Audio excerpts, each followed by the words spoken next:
KCET ವಿದ್ಯಾರ್ಥಿಗಳ ಆಪ್ಷನ್ಸ್‌ಗೆ ಸಂಬಂಧಪಟ್ಟಂತೆ ಅತಿ ದೊಡ್ಡ ಬದಲಾವಣೆಯಾಗಿದೆ ಈ ವರ್ಷ.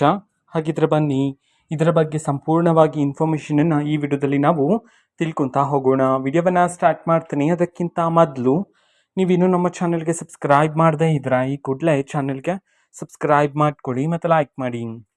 ಈಗ ನಾವು ಮಾಹಿತಿಯನ್ನು ತಿಳ್ಕೊತಾ ಹೋಗೋಣ. ಹೌದು, ಈ ವರ್ಷ KCET ವಿದ್ಯಾರ್ಥಿಗಳು ಈಗ ಕೌನ್ಸ್ಲಿಂಗ್ಗೋಸ್ಕರ ಕಾಯ್ತಿದ್ರ ಆಪ್ಷನ್ ಟಿ ಯಾವಾಗ ಸ್ಟಾರ್ಟ್ ಆಗುತ್ತೆ ಅಂತ ಹೇಳಿ. ಸೊ ಆದರೆ ನಿನ್ನೆ ನಡೆದಿರ ಫೋನಿಂಗ್ ಕಾರ್ಯಕ್ರಮದಿಂದ ಒಂದು ಮಹತ್ವದ ಮಾಹಿತಿ ಆದರೆ ಹೊರಬಂದಿರತಕ್ಕಂಥದ್ದು. ಸೊ KCET ವಿದ್ಯಾರ್ಥಿಗಳ ಕೌನ್ಸ್ಲಿಂಗ್ಗೆ ಸಂಬಂಧಪಟ್ಟಂತೆ ಅದರಲ್ಲಿರ್ತಕ್ಕಂಥ ಆಪ್ಷನ್ಸಲ್ಲಿ ಈ ವರ್ಷ ಬದಲಾವಣೆ ಆದರೆ ಆಗ್ತದೆ. ಅದು ಏನಂತಂದ್ರೆ, ಈಗ ವಿದ್ಯಾರ್ಥಿಗಳು ನಿಮಗೆ ಈ ಹಿಂದೆ ಒಂದು ಮಾಹಿತಿಯನ್ನು ತಿಳಿಸ್ಕೊಟ್ಟಿದ್ದೆ. ಸೊ ಸೀಟ್ ಮ್ಯಾಟ್ರಿಕ್ಸ್ಗಳು ಇನ್ನೂ ಸಹ ನಮ್ಮ KEಗೆ ತಲುಪಲಿಲ್ಲ ಅಂತ ಹೇಳಿ.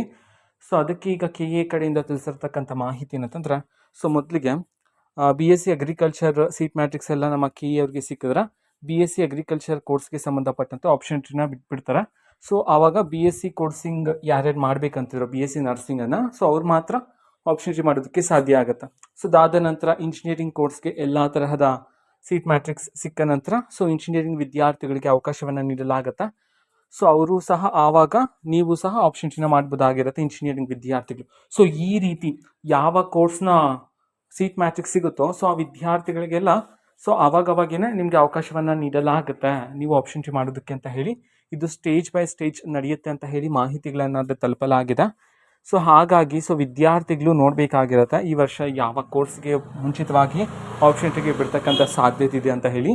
ಯಾಕೆಂತಂದರೆ ಸೀಟ್ ಮ್ಯಾಟ್ರಿಕ್ಸ್ ಇನ್ನೂ ಬರದೇ ಇರ್ತಕ್ಕಂಥ ಕಾರಣದಿಂದಾಗಿ, ಸೊ ಕೌನ್ಸ್ಲಿಂಗ್ ಡಿಲೇ ಆಗಬಾರ್ದು ಅಂತ ಹೇಳಿ ಕಾರಣದಿಂದಾಗಿ ಸೊ ನಮ್ಮ KE ಕಡೆಯಿಂದ ಈ ಒಂದು ನಿರ್ಧಾರವನ್ನು ಇದೀಗ ಘೋಷಣೆಯಾದರೆ ಮಾಡಿರ್ತಕ್ಕಂಥದ್ದು.